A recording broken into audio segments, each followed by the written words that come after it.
जय हिंद। महात्मा गांधी काशी विद्यापीठ का entrance exam का फॉर्म लाइव हो चुका है, फॉर्म भराने लग जा रहा है। ऐसा पहली बार हुआ है कि जो कि इतना लेट फॉर्म आ रहा है। नहीं तो महात्मा गांधी काशी विद्यापीठ का फॉर्म 15 से 20 मई के बीच में आ जाता था और भराने भी लग जाता था। इस बार महात्मा गांधी जो है कि खुद के पोर्टल से फॉर्म नहीं भरा रहा है, समर्थ पोर्टल का हेल्प लिया है तो उसके थ्रू करा रहा है, सब डाटा वहाँ से फिलअप हो रहा है, इस वजह से इतना लेट हुआ है।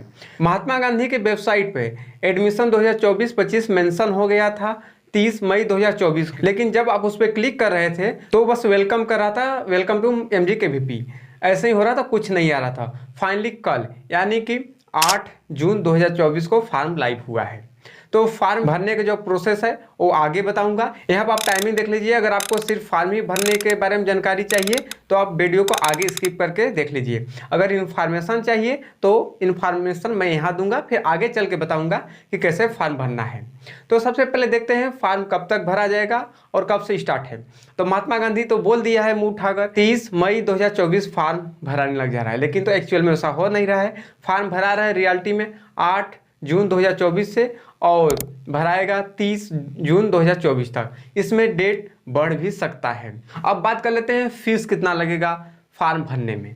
तो देखिए अलग अलग कोर्स के लिए अलग अलग फीस है। आप सोचेंगे यूजी के लिए एक फीस होगा, पीजी के लिए एक, तो ऐसा नहीं, इसमें कैटेगरी वाइज भी डिवाइड है। तो सबसे पहले बात करते हैं यूजी, यानी कि जो student BA BSc BCom BFA B music ये सब करना चाहते हैं, इसको यूजी बोला जाता है, अंडर ग्रेजुएट स्नातक। तो इसका और स्नातक में ही यानी यूजी में कुछ डिप्लोमा कोर्सेज भी होते हैं, तो उनका जो फीस है वो जानिए पहले।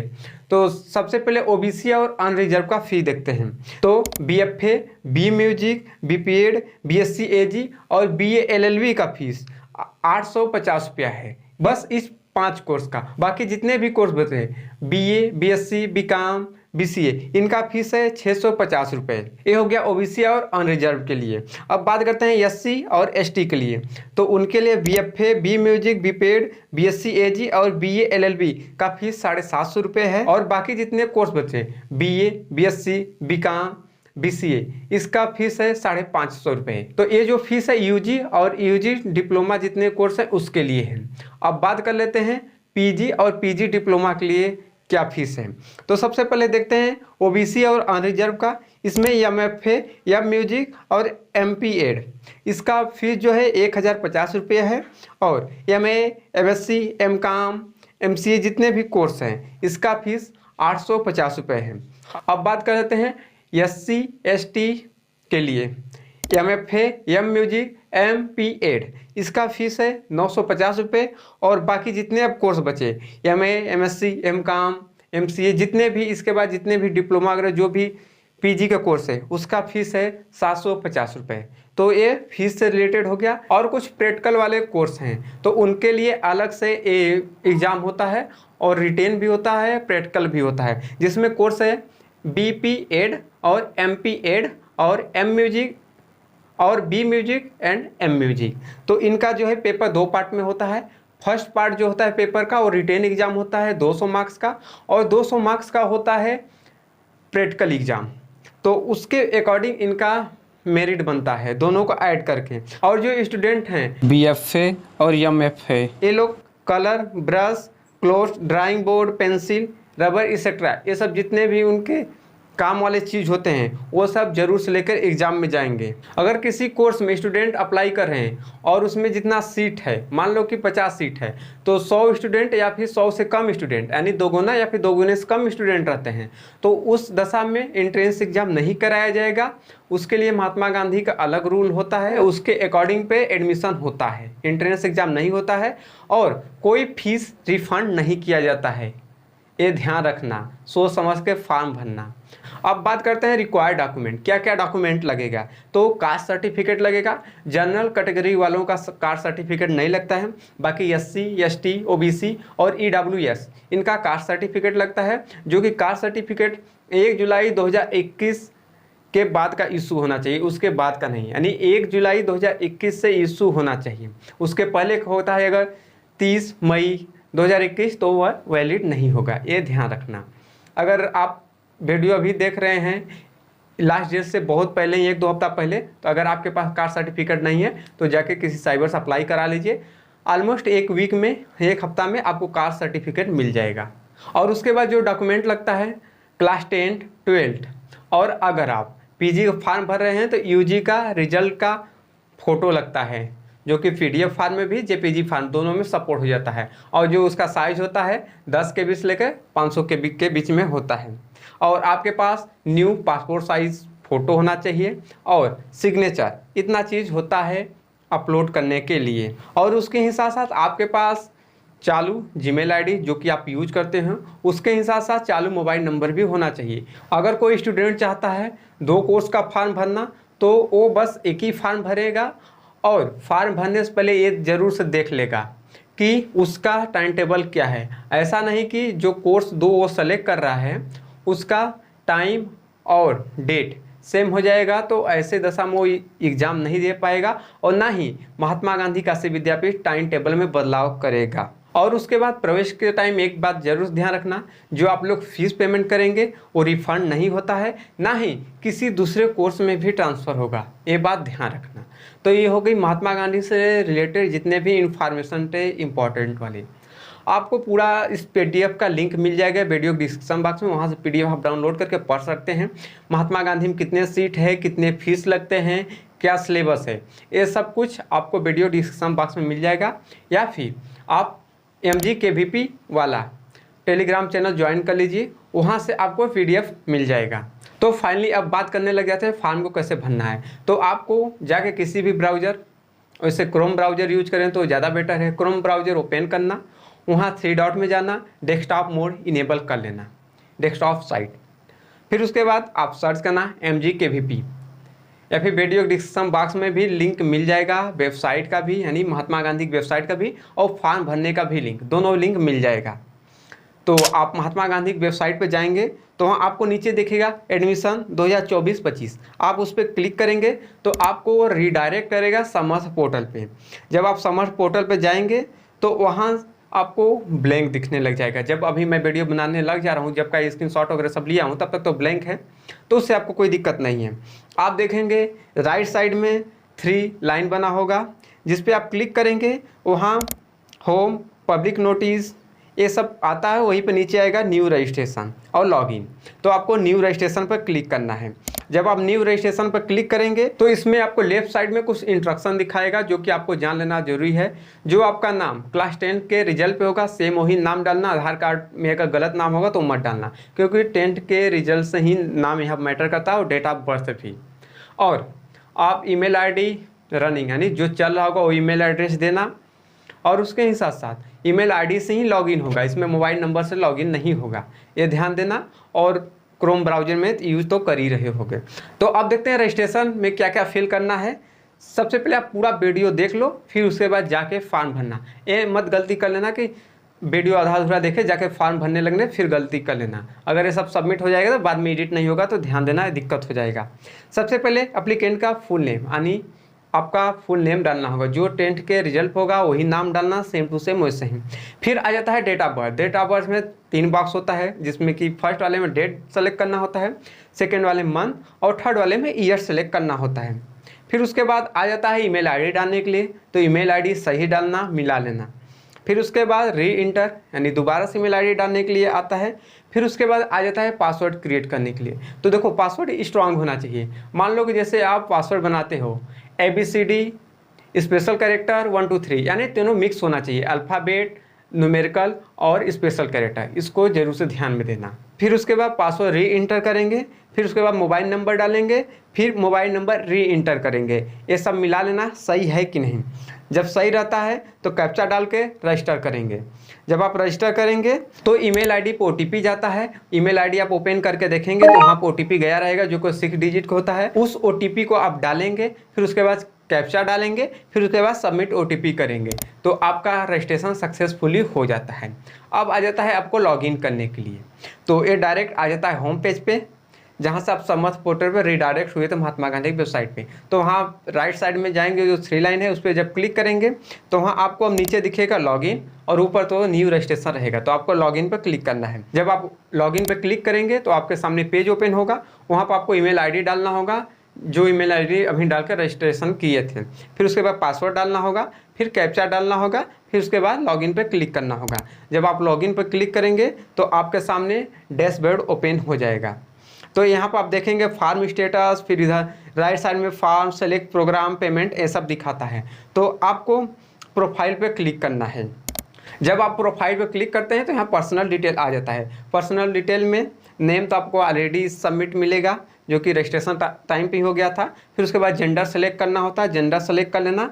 तो यहाँ पर अब आ जाता है कैटेगरी सेलेक्ट करने के लिए। जब आप कैटेगरी सेलेक्ट करेंगे तो कास्ट सर्टिफिकेट डालने के लिए आता है। जनरल वालों का कास्ट सर्टिफिकेट नहीं होता है, नहीं बनता है, तो उनके लिए कास्ट सर्टिफिकेट का नंबर नहीं डालने के लिए आएगा। ओबीसी, एससी, एसटी आप जब ये सेलेक्ट करते हैं तो आपको यहाँ पर कैटेगरी सर्टिफिकेट नंबर पूछा जाता है, जो कि प्रमाण पत्र नंबर लिखा होता है जब आप जाति प्रमाण पत्र पे देखेंगे।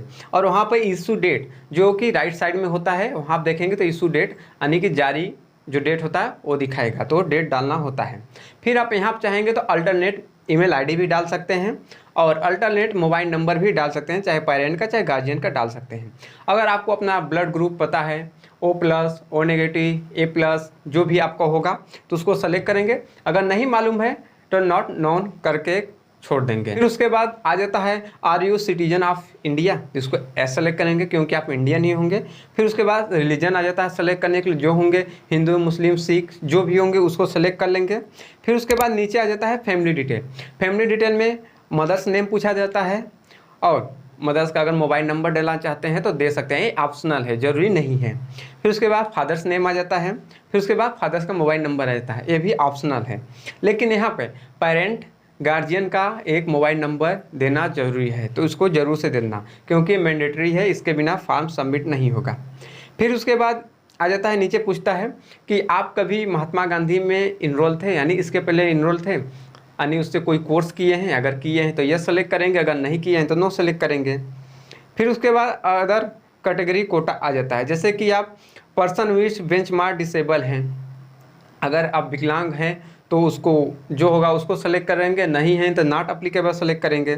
फिर उसके बाद आ जाता है are you a member of dependent freedom fighter, आप स्वतंत्रता संग्राम के मेंबर होंगे तो यस सेलेक्ट करेंगे, नहीं होंगे तो नो, जो उसमें ऑप्शन होगा उसको देख लेंगे। फिर उसके बाद आ जाता है एड्रेस फिलअप करने के लिए, तो यहाँ आप अपना एड्रेस डालेंगे, एड्रेस 1, एड्रेस 2। फिर उसके बाद कंट्री सेलेक्ट करेंगे, स्टेट सेलेक्ट करेंगे, सिटी में डालेंगे। फिर उसके बाद डिस्ट्रिक्ट सेलेक्ट करेंगे, पिन कोड डालेंगे।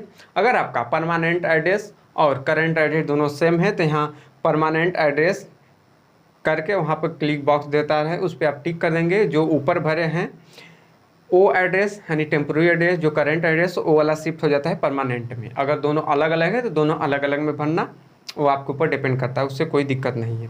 फिर उसके बाद सेव एंड नेक्स्ट करेंगे। जब आप सेव एंड नेक्स्ट करेंगे तो वो बोलता है कि आप श्योर हैं सेव करने के लिए, उसको ओके करेंगे। जब ओके करेंगे जितना आप पर्सनल डिटेल भरे हैं सब दिखाने लगता है यहाँ पे। फिर उसके बाद प्रोसीड टू नेक्स्ट करेंगे। फिर उसके बाद आ जाता है स्पोर्ट कोटा डिटेल। अगर आप स्पोर्ट में कोई रनिंग वगैरह या फिर कोई खेल वगैरह में पार्टिसिपेट किए हैं तो आप यहाँ पर करेंगे add and update sport detail. तो यहाँ आपको कुछ नंबर का छूट भी मिल जाता है, 5 नंबर, 10 नंबर, 15 नंबर। तो आप अगर आपके पास कोई सर्टिफिकेट वगैरह होगा तो उसको सेलेक्ट कर लेना। बाकी आप साइड में देख रहे हैं किस गेम के लिए, किस लेवल के लिए कितने मार्क्स का छूट मिल रहा है। अगर वो होगा तो उसको सेलेक्ट कर लेना, सब भर लेना। अगर नहीं होगा वो सब तो प्रोसीड टू नेक्स्ट करना। फिर उसके बाद अदर डिटेल आ जाता है, जिसमें बोलता है कि आपके घर फादर या फिर मदर महात्मा गांधी में कोई एम्प्लॉई हैं तो उसको आप सेलेक्ट करेंगे, क्या टीचिंग में है यानी टीचर वगैरह है या फिर नॉन टीचिंग में है, क्लर्क वगैरह जो भी उसमें पोस्ट होगा तो उसको सेलेक्ट करेंगे। फिर उसके बाद यहाँ पर अगर आप एनसीसी या फिर एनएसएस किए हैं तो उसको ज़रूर से सेलेक्ट करना, वहाँ भी आपको मार्क्स का छूट मिलता है, 5 नंबर 10 नंबर उसमें भी कम हो जाएगा, तो उसको ज़रूर से सेलेक्ट करना। जो भी सर्टिफिकेट होगा उसको अप्लाई करना। फिर उसके बाद आ जाता है डिपेंडेंट्स ऑफ सोल्जर।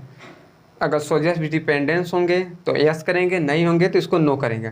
फिर उसके बाद आ जाता है लैंग्वेज, जिसमें आप प्रोफिशिएंसी हो रीडिंग में, राइटिंग में और स्पीकिंग में। तो इंग्लिश आ जाता है, अगर इंग्लिश आपको रीड करना आता है, राइटिंग करना आता है, स्पीकिंग करना आता है, यानी इसमें जो आता होगा उसको आप टिक करेंगे। हिंदी तो सब करने आता होगा आई थिंक, तो उसको सब टिक कर लेंगे, यानी आपको जो लैंग्वेज आएगा वो सेलेक्ट करना। फिर उसके बाद 2 बॉक्स अलग से मिलता है अदर लैंग्वेज के लिए। अगर आपके पास कोई और अदर लैंग्वेज का नॉलेज, जैसे कि पंजाबी, उड़िया, राजस्थानी, गुजराती, जो भी होगा उसको डालना। फिर उसके बाद उसका भी टिक करना, रीडिंग, राइटिंग और स्पीकिंग वाला। फिर उसके बाद सेव एंड नेक्स्ट करना। फिर उसके बाद आपके सामने अपलोड वाला पेज ओपन हो जाता है, जहाँ पे आपको अपलोड करना है डॉक्यूमेंट, जिसमें कि फ़ोटो, सिग्नेचर और कास्ट सर्टिफिकेट अपलोड करना होता है। अपलोड करने से पहले आप ये ध्यान रखना, जो आपका फ़ोटो को साइज होगा वो जेपीजी या फिर जेपीईजी, अगर आप कैमरे से फ़ोटो खींचते हैं तो जेपीजी या फिर जेपीजी में फॉर्मेट में आता है। और जो कास्ट सर्टिफिकेट होगा इसको भी आप फ़ोटो फॉर्मेट में या फिर चाहें तो पीडीएफ फॉर्मेट, दोनों में अपलोड कर सकते हैं, ये आपके ऊपर डिपेंड करता है। और जो डॉक्यूमेंट का साइज़ होगा, यानी फ़ोटो, सिग्नेचर, कास्ट सर्टिफिकेट, जो साइज़ होगा वो 10 KB से लेकर 500 KB के बीच में होगा, ये इसका लिमिट है। तो आप जब सेलेक्ट फाइल पर क्लिक करेंगे तो आप अपने फाइल से उसको सेलेक्ट कर लेंगे, फिर उसके बाद स्टार्ट अपलोड करेंगे तो अपलोड हो जाएगा। ऐसे कर करके तीनों अपलोड कर लेंगे। अगर आपको लगता है कि कोई चीज़ गलत अपलोड हो गया तो उसको डिलीट करके फिर से अपलोड कर लेना। जब सब अपलोड हो जाएगा, आप चाहेंगे कि बाद में इसको फॉर्म सबमिट करते हैं तो सेव एज ड्राफ्ट पे क्लिक करेंगे तो फॉर्म सेव हो जाएगा, फिर बाद में उसको लॉगिन करके आप सबमिट कर सकते हैं। अगर आप फॉर्म चाहते हैं कंटिन्यू सबमिट करते जाना तो नेक्स्ट प्रीव्यू करेंगे, तो जितना आप अपलोड किए रहते हैं यहाँ पर आपको दिखा देता है। फिर उसके बाद आ जाता है नेक्स्ट प्रीव्यू। जब नेक्स्ट प्रीव्यू करेंगे तो अभी तक आप जितना सब कुछ भरे होते हैं, पर्सनल डिटेल जितना सब कुछ, वो सब कुछ दिखाने लगता है। फिर उसके बाद नीचे आता है सबमिट लॉक, या फिर आप चाहते हैं कि सेव बाई ड्राफ्ट, यानी बाद में इसको करेंगे सबमिट वगैरह मिलाना चाहते हैं तो सेव बाई ड्राफ्ट कर लेना, बाद में आराम से मिला लेना। तो मैं आगे चलता हूँ। सबमिट एंड लॉक जब आप उस पर करते हैं तो यहाँ आपसे कंसर्न मांगता है, जो कि आपको टिक करना होता है।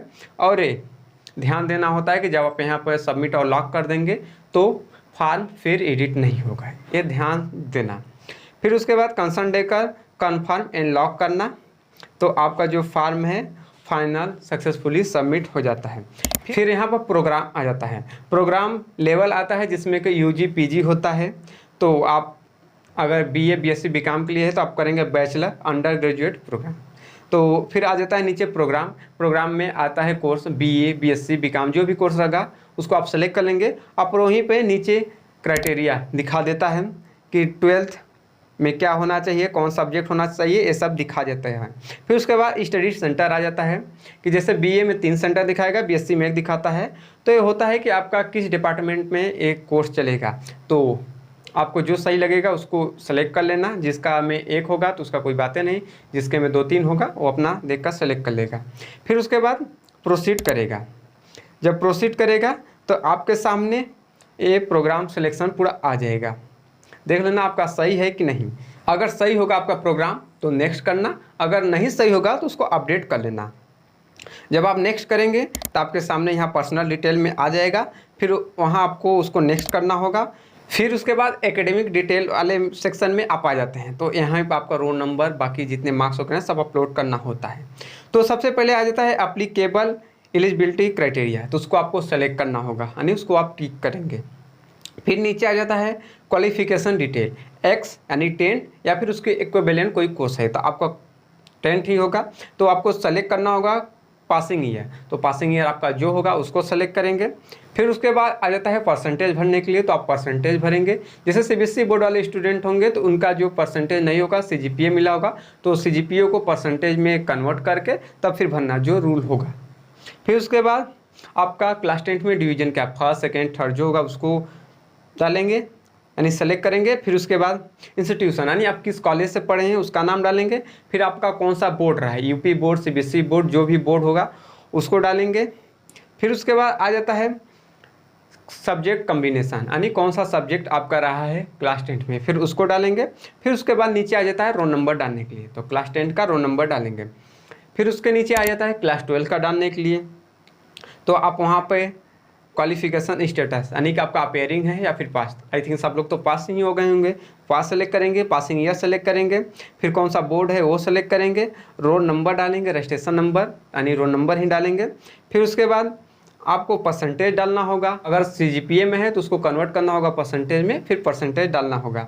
फिर उस इंस्टीट्यूशन यानी किस कॉलेज से पढ़े वो डालेंगे। फिर उसके बाद सब्जेक्ट कम्बिनेशन यानी आपका कौन सा सब्जेक्ट रहा है 12th में वो डालेंगे। अगर आप PG का फॉर्म भर रहे होंगे तो इसमें UG का भी पूछेगा कि किस कॉलेज से पढ़े हैं, किस यूनिवर्सिटी से पढ़े हैं, पासिंग ईयर, ये सब पूछेगा। फिर उसके बाद सेव एंड नेक्स्ट पे क्लिक करेंगे।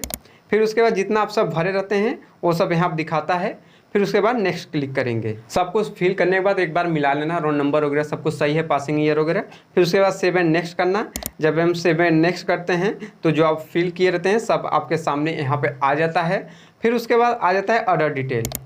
अदर डिटेल में कुछ नहीं देता है, जो आप पहले भरे होते हैं वही सब दिखाता है। फिर उसको नेक्स्ट करेंगे। जब नेक्स्ट करेंगे तो यहाँ अपलोड फिर से आ जाता है। तब यहाँ पर आपके सामने 3 ऑलरेडी अपलोड दिखेगा, photo, signature, caste certificate upload किए होंगे तो। फिर उसके बाद यहाँ पर आपको क्लास 10th और 12th का रिजल्ट अपलोड करना होता है, तो उसको अपलोड करेंगे। जिसे पीछे अपलोड किए थे सेम वैसे ही अपलोड करना होता है, वही सब कुछ सेम साइज होता है फ़ोटो वगैरह का। फिर उसके बाद अपलोड हो जाएगा तो फिर उसका प्रीव्यू करेंगे तो यहाँ पर आपको दिखा देगा। फिर प्रीव्यू पर क्लिक करेंगे तो आपके सामने फाइनल जो फॉर्म है वो प्रीव्यू होने लगेगा, वो दिखने लगेगा। तो यहाँ आप देख लेना। फिर उसके बाद यहाँ पे सबमिट करने के लिए आता है, तो यहाँ सबमिट करेंगे। जब सबमिट करेंगे तो यहाँ वेरीफाई डिटेल आ जाता है, जहाँ पे कंसर्न मांगता है, जिसमें कि नाम, date of birth, category, male, mother name, father's name, ये सब एड्रेस वगैरह ये सब होता है। जो कि सही आप भरे हैं उसको टिक करेंगे। अगर आप चाहते हैं तुरंत पेमेंट करने के लिए तो पेमेंट गेटवे ICICI पे क्लिक करेंगे। अगर चाहते हैं कि बाद में पेमेंट करेंगे तो होम पे आ जाएंगे। तो मैं यहाँ से डायरेक्ट आपको पेमेंट के लिए बताता हूँ। तो पेमेंट गेटवे पे जाएंगे। जब पेमेंट गेटवे पे जाएंगे वहाँ पर आपको 4 ऑप्शन दिखेगा, जिसमें कि net banking, debit card, credit card और UPI आता है। तो आपको जो सही लगेगा वो करें। आज के टाइम में सबके पास UPI होता है तो UPI के थ्रू भी कर सकते हैं। UPI के थ्रू करेंगे तो उसमें भी 2 ऑप्शन, एक QR से आ जाता है ऑप्शन और एक आ जाता है UPI ID जिसको VPA बोलते हैं। तो आपके पास अगर 2 फ़ोन होगा या फिर किसी एक का फ़ोन लेकर करना तो ज़्यादा सही हो जाएगा, क्योंकि पेमेंट आप अगर करते हैं UPI ID डालकर, जैसे जाते हैं दूसरे पेज पे पेमेंट करने, हो सकता है यहाँ से कभी फेलियर हो जाए, ब्राउज़र की इशू हो जाए तो पेमेंट फेल हो सकता है। तो आप इसको यहाँ पर ध्यान देना। QR से होगा तो किसी और के फ़ोन में पैसा भेज लेना, उससे स्कैन करके करा लेना, या फिर आपके पास डेबिट कार्ड होगा तो डेबिट कार्ड से भी कर लेंगे। जब आप यहाँ पे कर लेंगे सब पेमेंट तो आपका फॉर्म सक्सेसफुली सबमिट हो जाता है। फिर वहाँ से जो है कि आप PDF डाउनलोड कर लेंगे फॉर्म का। तो ये पूरा प्रोसेस रहा है फॉर्म भरने का। अगर आपको फॉर्म भरने में कोई भी प्रॉब्लम आता है तो कमेंट सेक्शन में ज़रूर से कमेंट करिएगा, आपको पूरा रिप्लाई मिलेगा। और आप नए स्टूडेंट होंगे, UG में आपको एडमिशन लेना होगा तो चैनल को सब्सक्राइब करके रखना। आपको महात्मा गांधी से रिलेटेड या फिर किसी अदर अफिलिएटेड कॉलेज से आप कोई भी कोर्स करेंगे जिसमें महात्मा गांधी से अफिलिएटेड कॉलेज होगा तो आपको अपडेट प्रॉपर मिलता रहेगा। आप मेरा टेलीग्राम चैनल MJKVP वाला भी ज्वाइन कर लेंगे तो वहाँ से भी आपको अपडेट मिलता रहेगा प्रॉपर। तो मिलता हूँ नए वीडियो में नए टॉपिक के साथ, तब तक ले जय हिंद, जय भारत।